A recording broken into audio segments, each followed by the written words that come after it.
الحمد لله نحمده ونستعينه ونستغفره ونؤمن به ونتوكل عليه ونعوذ بالله من شرور أنفسنا ومن سيئات أعمالنا من يهده الله فلا مضل له ومن يضلله فلا هادي له ونشهد أن لا إله إلا الله وحده لا شريك له ونشهد أن سيدنا وسندنا ومولانا محمدا عبده ورسوله أما بعد قال الله تبارك وتعالى أعوذ بالله من الشيطان الرجيم بسم الله الرحمن الرحيم يا أيها الذين آمنوا كتب عليكم الصيام كما كتب على الذين من قبلكم لعلكم تتقون وقال الله تبارك وتعالى شهر رمضان الذي أنزل فيه القرآن هدى للناس وبينات من الهدى والفرقان صدق الله العلي العظيم۔ محترم و مکرم میرے دینی اور ایمانی بھائیوں، مجھے آج آپ حضرات کے سامنے رمضان المبارک ہی کے عنوان سے دو چار باتیں عرض کرنی ہیں۔ بس اللہ تبارک و تعالی مجھے صحیح بات کہنے اور ہم سب کو اس پر عمل کرنے کی توفیق عطا فرمائے۔ اللہ تبارک و تعالی نے قرآن مجید کے اندر ارشاد فرمایا ہے، اے ایمان والو، تم پر روزوں کو فرض کیا جیسے کہ پہلی امتوں پر بھی روزوں کو فرض کیا گیا ہے تاکہ تم تقوی اختیار کرو۔ معلوم ہوا کہ روزوں کی فرضیت اس امت کی خصوصیت نہیں ہے، پہلے والی امتوں پر بھی روزے اللہ تبارک و تعالیٰ نے فرض کر رکھے تھے۔ لیکن ایک بات کہ اللہ تبارک و تعالیٰ روزے رکھوا کر کیا چاہتے ہیں؟ خود عرض کیا کہ لعلکم تتقون، کہ میں تمہیں روزے رکھوا کر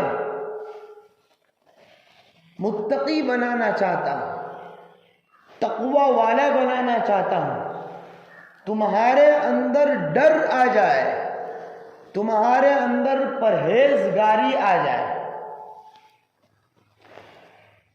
یہ روزے رکھنے کی اللہ تبارک و تعالیٰ نے وجہ بھی بیان کر دی۔ اب ہم یہ سمجھیں کہ تقویٰ کسے کہتے ہیں، تقویٰ کا اصل مطلب، اس کا میننگ، اس کا مفہوم کیا ہے؟ مشہور روایت میں آتا ہے، مسند احمد کی روایت میں ہے، حضرت عمر رضی اللہ تعالی عنہ امیر المؤمنین ہے، خلیفہ وقت ہے، وہ سیدنا ابو عبیدہ ابن الجراح رضی اللہ تعالی عنہ سے پوچھتے ہیں کہ اے ابو عبیدہ، تقویٰ کیا ہے؟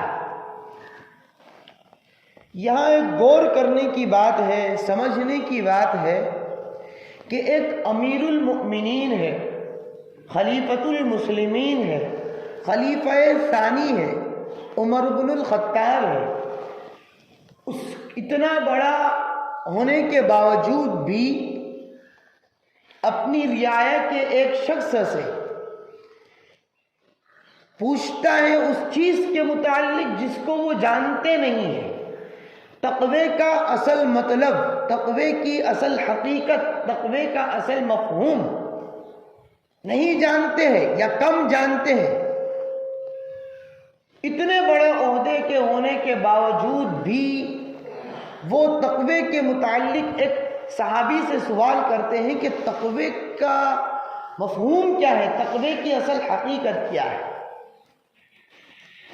اور دوسری طرف عزیز دوستوں ہم ہیں کہ ہماری نمازوں میں نہ جانے کتنی بھولیں اور کتنی ایسی چیزیں ہیں جو ہم نہیں جانتے ہیں اور ہم کر بیٹھتے ہیں، لیکن ہمیں کسی عالم سے، کسی امام سے پوچھنے کی جرأت نہیں ہوتی، ہمت نہیں ہوتی، بلکہ شرم محسوس ہوتی ہے کہ ہم اگر پوچھ لیں گے تو امام صاحب یا مولانا کیا کہیں گے کہ ان کی نماز صحیح نہیں ہے، نماز کے ٹھکانے نہیں ہے، نماز صحیح سے آتی نہیں ہے۔ اس شرم اور اس آڑ کی وجہ سے ہماری نماز بگڑ رہی ہے۔ کئی ایسی چیزیں ہیں میرے عزیز دوستو، صرف نماز کی بات کر رہا ہوں، یہ نماز تو بہت بڑی عبادت اور بہت بڑا رکن ہے، اس کا ہمارا حال یہ ہے کہ نمازوں میں ہمارے التحیات کے ٹھکانے نہیں ہے، درود شریف کے ٹھکانے نہیں ہے، امام کے پیچھے ہمیں قرات کرنی ہے یا نہیں کرنی، اس کا ہمارا حال یہ ہے کہ ہم جمعہ کی نماز میں آ رہے ہیں اور ہم امام کے پیچھے نماز میں قرات کر رہے ہیں، تراویح میں نماز کے اندر وتر کی نماز ہے، کوئی صورت ہمیں آ رہی ہے اور ہم قرات کر رہے ہیں، امام کے پیچھے پڑھ رہے ہیں، یہ ہمارا حال ہے، ہماری نمازوں کا حال یہ ہے۔ اس کے باوجود بھی ہم اپنے امام کو، اپنے علاقے کے یا ہمارے جاننے والے شخص کو پوچھنے تک کی نوبت نہیں آ رہی اور ہم شرم محسوس کر رہے ہیں۔ اور دوسری طرف خلیفہ وقت ہے، امیر المؤمنین ہے، تقوی کا صحیح میننگ نہیں معلوم، تو ایک صحابی سے پوچھ رہے ہیں کہ تقوی کیا ہے، تقوی کا اصل مطلب کیا ہے۔ معلوم ہوا کہ دین کے باب میں، شریعت کے باب میں، عبادت، فرائض، واجبات، سنن کے باب میں اگر کوئی چیز ہمیں نہیں معلوم، نہیں آتی ہے تو جانکار سے اس کی جانکاری لینا ضروری ہے اور اس میں کوئی شرم اور آڑ محسوس نہیں ہونی چاہیے۔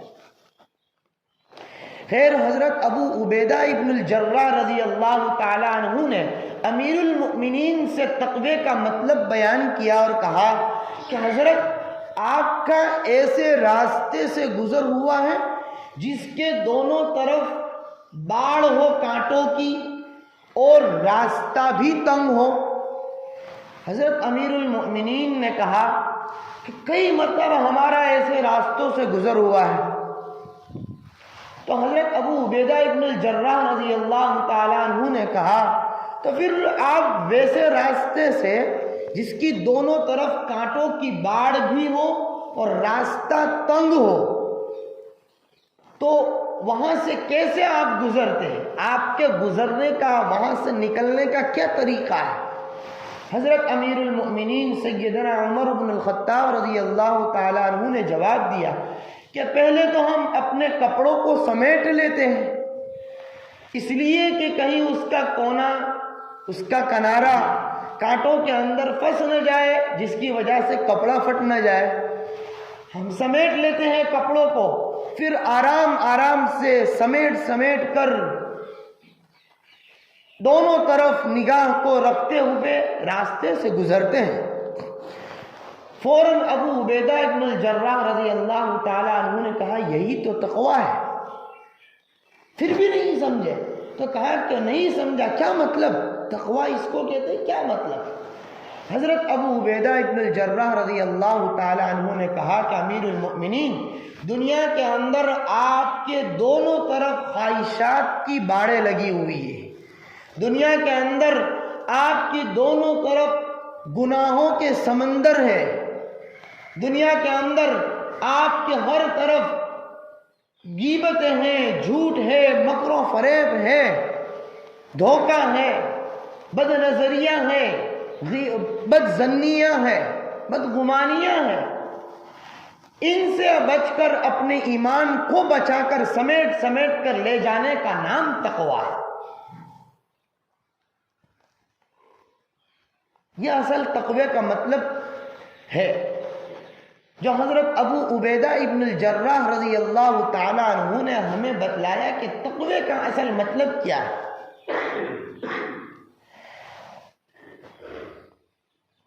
حدیث قدسی میں آتا ہے، اللہ کے رسول صلی اللہ تعالیٰ علیہ وسلم فرماتے ہیں کہ اللہ تبارک و تعالیٰ نے فرمایا کہ ابن آدم کے ہر عمل کا بدلہ فرشتوں کے ذریعے دیا جاتا ہے۔ ابن آدم یعنی انسان کے ہر عمل کا بدلہ اللہ تبارک و تعالیٰ فرشتوں کے ذریعے دیتے ہیں، الا الصیام، سوائے روزہ۔ روزہ ایک ایسا عمل ہے، ایک ایسی عبادت ہے اور ایک ایسا عمل ہے کہ جس کا بدلہ اللہ تبارک و تعالیٰ دوسری ایک روایت میں فرماتے ہیں الصوم لی وانا اجزی بہ، کہ روزہ میرے لیے ہے اور میں خود اس کا بدلہ دوں گا۔ اور دوسرے الفاظ میں یہ بھی ارشاد فرمایا ہے کہ الصوم لی وانا اجزا بہ، اجزی بہ کی جگہ پر اجزا بہ، کہ روزہ میرے لیے ہے اور روزے کا بدلہ میں خود ہوں، روزے کا بدلہ میں خود ہوں۔ یہ ایک حدیث قدسی میں ہے، اور اس روایت میں آگے اللہ تبارک و تعالیٰ ارشاد فرماتے ہیں کہ تم میرے پاس ایسا روزہ لے کر آنا جو تقوی والا ہو۔ اب تقوی کا مطلب آپ نے سمجھ لیا کہ تقوی کس سے کہتے ہیں۔ اب اللہ تبارک و تعالیٰ کیسا روزہ چاہتے ہیں اور اس روزے پر کیا انعام اور کیا اجر و ثواب اللہ تبارک و تعالیٰ نے رکھا ہے، ہمیں سامنے رکھنا ہے کہ ہر عمل کا بدلہ اللہ تعالیٰ فرشتوں کے ذریعے دلوائے گا، سوائے روزہ کے روزے کا بدلہ اللہ خود دے گا یا اس کا بدلہ اللہ خود ہے۔ اب کیسا روزہ ہونا چاہیے تو میں نے آپ حضرات کے سامنے بتلایا، اور اللہ کے رسول صلی اللہ تعالیٰ علیہ وسلم حدیث قدسی میں فرماتے ہیں کہ اللہ تبارک و تعالیٰ آگے فرماتے ہیں کہ ایسا روزہ جو تقوی والا ہو، جس میں فسق و فجور نہ ہو، جس میں شور و شرابہ نہ ہو، جس میں چلانا چیخنا نہ ہو، جس میں لڑائی جھگڑا نہ ہو۔ یہ الفاظ حدیث قدسی میں اللہ تعالیٰ خود فرماتے ہیں کہ میرے بندے تم ایسا روزہ لے کر آؤ جس میں تمہارا چیخنا چلانا شور و شراب نہ ہو۔ تم اگر روزے کی حالت میں ہو، آرام کر رہے ہو، اگر گھر والوں کی کسی آواز کی وجہ سے، تکلیف کی وجہ سے تمہاری نیند اڑ گئی اور اس کی وجہ سے تمہارا چلانا نہ ہو اپنے گھر والوں پر، تمہارا چیخنا نہ ہو اپنے گھر والوں پر، پڑوسیوں کی تکلیف تمہیں پہنچ گئی ہے اس سے لڑائی جھگڑا نہ ہو، بازار میں خرید و فروخت کر رہے ہو اس سے تمہارا لین دین کے معاملے میں لڑائی جھگڑا نہ ہو، کوئی اگر لڑائی کرنے تم سے آتا ہے تو انی صائم کہہ دو کہ میں روزے دار ہوں، لڑائی جھگڑا نہ کرو۔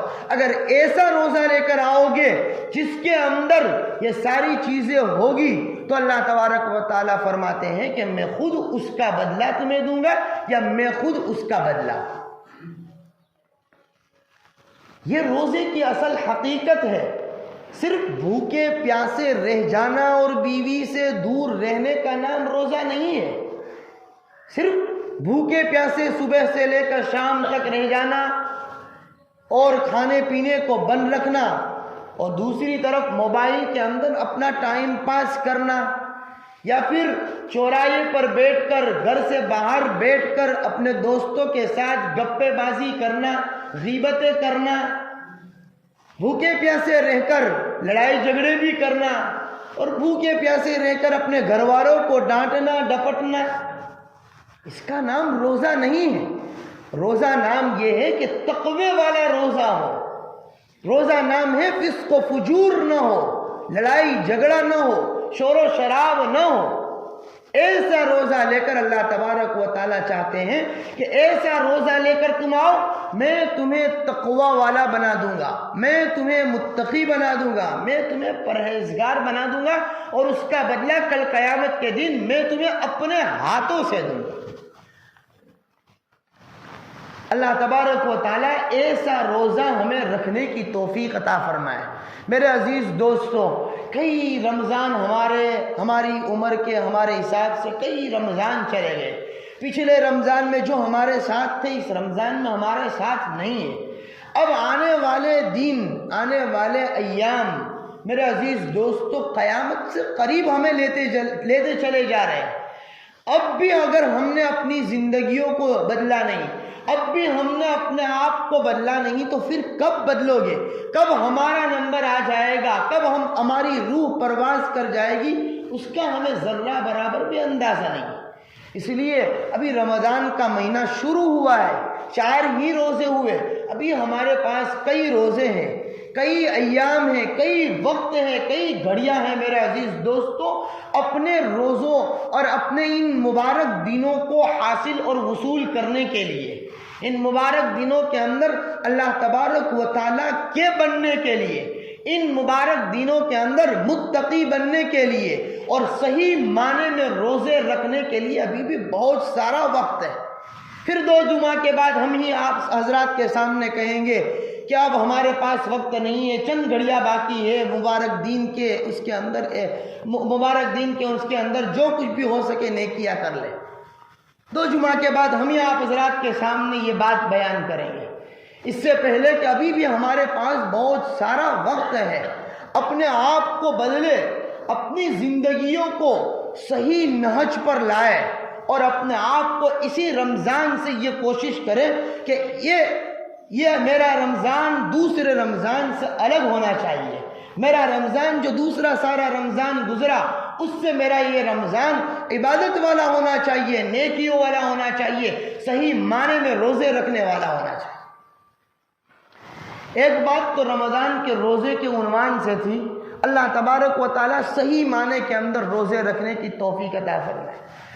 دوسری بات، میں نے خطبے میں آیت پڑھی تھی، شہر رمضان الذی انزل فیہ القرآن، کہ یہ رمضان کا مہینہ جو ہے وہ مہینہ ہے کہ جس میں اللہ تبارک و تعالیٰ نے قرآن مجید کو نازل کیا ہے۔ یعنی پورا کے پورا قرآن لوح محفوظ سے آسمانی دنیا پر ایک ساتھ رمضان المبارک میں لیلۃ القدر میں نازل ہوا۔ معلوم ہوا کہ رمضان کا اور قرآن کا بہت گہرا تعلق اور ربط ہے، بہت گہرا تعلق۔ ہمارے اسلاف کے حالات کو پڑھیں گے تو رمضان کے باقی 11 مہینوں کے اندر قرآن پاک کی تلاوت کا معمول 3 پارے ہوا کرتے تھے یا اور الگ معمول ہوا کرتا ہے، لیکن رمضان کا مہینہ اور وہ ایسا مہینہ تھا کہ اس میں ان کے قرآن پڑھنے کا معمول بڑھ جاتا ہے، 1-2 گنا نہیں بلکہ 10 گنا ان کا معمول تلاوت بڑھ جاتا ہے۔ پوری رات میں ایک قرآن مکمل کرتے تھے، دن میں ایک قرآن مکمل کرتے تھے۔ یہ ہمارے قریب کے اسلاف کا حال یہ تھا۔ اب فضائل اعمال میں واقعات پڑھے، فضائل رمضان میں آپ پڑھے، اب سنیں تو پتہ چلے گا کہ ہمارے قریب کے اسلاف، بہت دور کی بات میں صحابہ اور تبع تابعین اولیاء اللہ کی بات نہیں کر رہا ہوں، ان کا تو چلو ان کی بات ہمیں سمجھ میں نہ آئے کہ بھائی ان کا تو زمانہ، وہ اللہ والے بہت، ان کا تو حال یہ نبوت سے قریب ان کا زمانہ تھا۔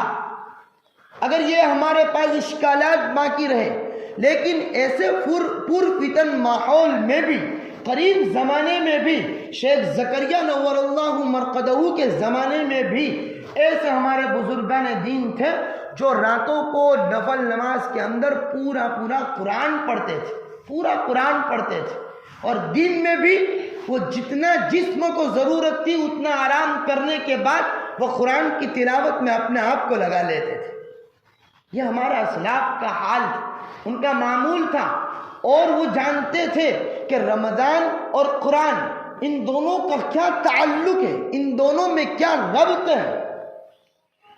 اس لیے عزیز دوستو، ہمیں بھی اس مبارک مہینے کے اندر اپنی قرآن کی تلاوت کی مقدار کو بڑھانا چاہیے، قرآن کی تلاوت کی مقدار کو بڑھانا چاہیے، اور اس میں بھی بالخصوص 11 مہینے میں 12 مہینے میں 1 مہینہ آتا ہے قرآن مجید کو نماز میں سننے کا، تراویح میں سننے کا۔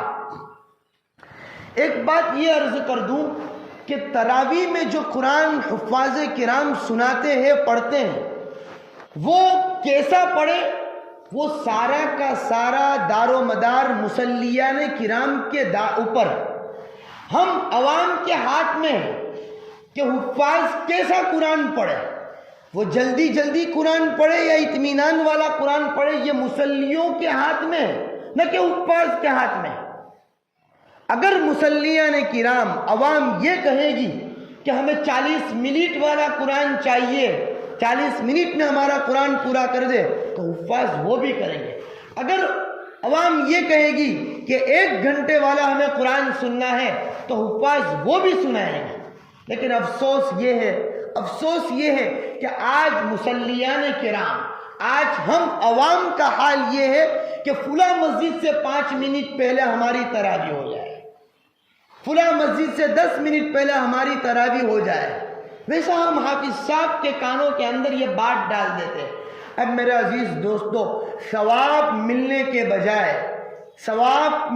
بجائے میرے عزیز دوستو، ہم عذاب کے مستحق ہوتے ہیں، بلکہ قرآن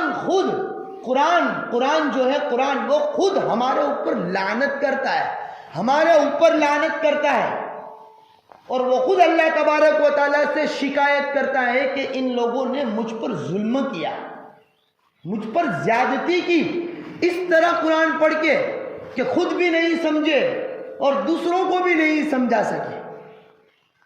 آج ہماری مساجد کا حال یہ ہے کہ میرے عزیز دوستو، فلاں مسجد کے اندر 5 منٹ پہلے 5 منٹ آگے پیچھے ہو جا رہا ہے تو ہم حفاظ کرام کو طعن و تشریح کرتے ہیں۔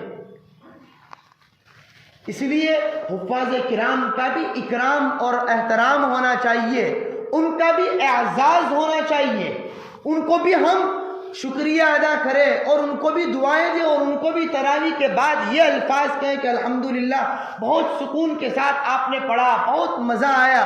ان الفاظ سے ان کو تسلی دے اور ان کی ملاقات ہر روز کرے، صرف ختم قرآن پر ہی نہیں بلکہ ہر روز کرے، اور ان سے یہ بات بھی کہے کہ آئندہ کل آپ اس سے بھی اطمینان سے پڑھیں، ہمیں بہت مزہ آ رہا ہے۔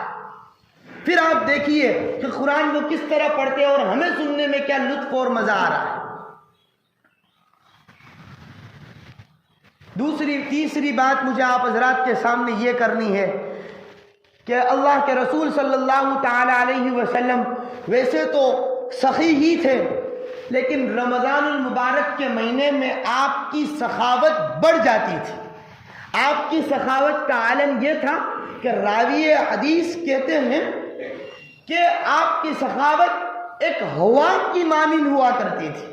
ایک ہوا جو چلتی ہے، وہ ہوا چلنے والی اپنوں کے گھر بھی جاتی ہے، دشمنوں کے بھی گھر جاتی ہے، مالدار کے بھی گھر جاتی ہے، غریب کے بھی گھر جاتی ہے۔ ایسا تو نہیں کہ وہ آنے والی ہوا کسی ایک کے گھر ہی جائے گی، ہر کسی کے گھر جاتی ہے۔ اللہ کے رسول صلی اللہ تعالی علیہ وسلم کی سخاوت رمضان المبارک میں ہر کسی کے گھر جاتی تھی، ہر طرف جاتی تھی۔ اپنوں کے گھر بھی سخاوت کرتے تھے، دشمنوں کے اندر بھی سخاوت کرتے تھے، غریبوں میں بھی سخاوت کرتے تھے، مالداروں میں بھی سخاوت کرتے تھے۔ یہ اللہ کے رسول صلی اللہ علیہ وسلم کا معمول تھا رمضان المبارک میں۔ یہی وجہ ہے کہ اصل جو عرب ہے، حقیقی معنی میں جو عرب ہے، حرمین شریفین میں آپ دیکھیے کہ وہ لوگ، ان کی مہمان نوازی کا اور ان کی سخاوت کا رمضان میں کیا عالم ہوتا ہے۔ ان کے دسترخوان کس طرح سجائے جاتے ہیں، پکڑ پکڑ کر حجاج کرام کو اپنے دسترخوان پر بٹھاتے ہیں۔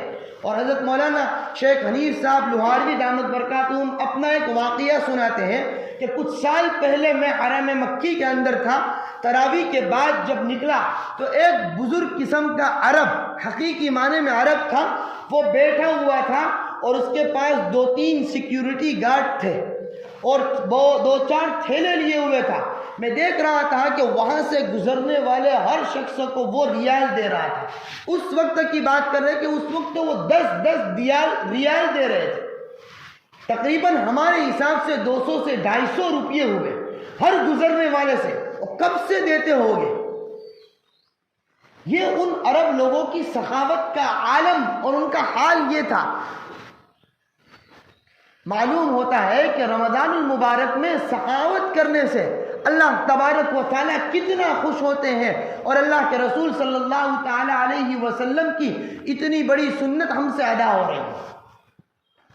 اس لیے ہم اپنی محنت اور مزدوری کیے ہوئے روپیوں پیسوں سے ایسی جگہ، ایسے یتیم، بیوہ، غریب، فقیر، مدارس اور مکاتب میں خرچ کریں جہاں پر ہمارے روپیے پیسے باقی رہیں، جہاں پر کل قیامت کے دن وہ ہمارے پیسے جو ہم نے محنت مزدوری پسینے سے کمائے تھے، وہ روپیے پیسے کل قیامت کے دن ہمارے لیے کام آئے۔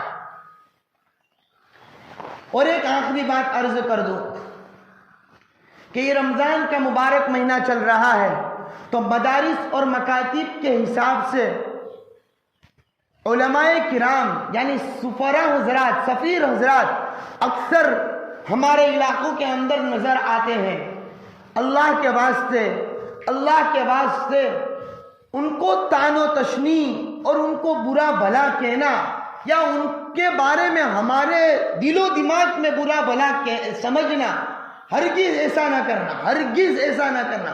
اگر ہم نہیں دے سکتے ہیں، اگر ہمیں دینے کی طاقت نہیں ہے، تو ان کو دعائیہ کلمات ضرور کہہ دیں، لیکن طعن و تشنی سے اپنے آپ کو اور اپنی آخرت بگاڑنے کے بجائے دعائیہ کلمات ضرور دے دیں۔ ہاں، تحقیق ضرور کرے، تحقیق کرنے کی ہمیں بالکل اجازت ہے، لیکن تحقیق کی پہلی اور آخری شرط یہ ہے کہ ان کے پاس ہمارے علاقے کے یا ہمارے علاقے کا جو مدرسہ ہے اس کا تصدیق نامہ ہو۔ یہ سب سے بڑی ان کے لیے تصدیق ہے، سچائی ہے۔ اب اس میں کوئی فراڈ نہیں ہو سکتا۔ اب اس کے باوجود بھی ہم ان کو طعن و تشنی کرنا، ان کو ادب و احترام کو ملحوظ نہ رکھنا، میرے عزیز دوستو، یہ کوئی معمولی استاذ نہیں ہوتے، معمولی عالم نہیں ہوتے۔ کئی تو ایسے علماء کرام ہوتے ہیں جو بخاری پڑھاتے ہوتے ہیں، جو مسلم پڑھاتے ہوتے ہیں، جو بڑی بڑی کتابیں پڑھاتے ہوتے ہیں۔ کئی ایسے لوگ ہوتے ہیں جو مدرسے کے معتمم بھی ہوتے ہیں۔ میرے عزیز دوستو، ہمارے پاس آتے ہیں، اس واسطے آتے ہیں کہ تم اس میں 10-5 روپیے دو، تمہاری آخرت بن جائے گی، اور ہم اپنا چہرے کا ہاؤ بھاؤ بدل دیتے ہیں۔ اگر ہم نہیں دیتے تو ملاقات کر کے ان کو دعائیہ کلمات ضرور کہہ دے، لیکن اپنے چہرے کا ہاؤ بھاؤ، اپنے چہرے پر پیشانی پر بل نہ آنے دے، بلکہ دعائیہ کلمات کہہ کر ان کو آگے کا راستہ بتلائے، اور ان کو یہ الفاظ کہے کہ اللہ تمہاری مدد فرمائے۔ یہ حال ہونا چاہیے۔ اس لیے کہ میرے عزیز دوستو، یہ سفیر حضرات جو ہیں وہ اپنے لیے نہیں آتے، وہ مدارس اور مکاتب کے لیے آتے ہیں۔ جو مدارس اور مکاتب دین کے قلعے ہوتے ہیں، قلعے، اور دین کی حفاظت گاہ ہوتی ہے، جہاں پر قال اللہ اور قال الرسول کی صدائیں بلند ہوتی ہے۔ اور آج دنیا میں جو دین باقی رہتا ہے ان مدارس اور مکاتب کے واسطے باقی رہتا ہے۔ ہمارے معصوم بچوں کا جو عقیدے صحیح ہوتے ہیں، معصوم بچوں کے جو عقیدے جن کو کلمہ لا الہ الا اللہ محمد الرسول اللہ سکھاتے ہیں، یہ مدرسے اور مکتب والے ہوتے ہیں۔ آج انہی کے سفراء حضرات کے ساتھ ہمارا طعن و تشنی والا رویہ ہرگز نہیں ہونا چاہیے۔ کسی اللہ والے کے پاس ایسے ہی ایک سفیر آئے اور کہنے لگے، روتے ہوئے کہنے لگے کہ حضرت میں مدرسے اور مکتب کے چندے کے سلسلے میں لوگوں کے پاس جاتا ہوں، لوگ اس کے بارے میں مجھ سے طعن و تشنی کر رہے ہیں اور برا بھلا کہہ رہے ہیں، تو رو رہے تھے۔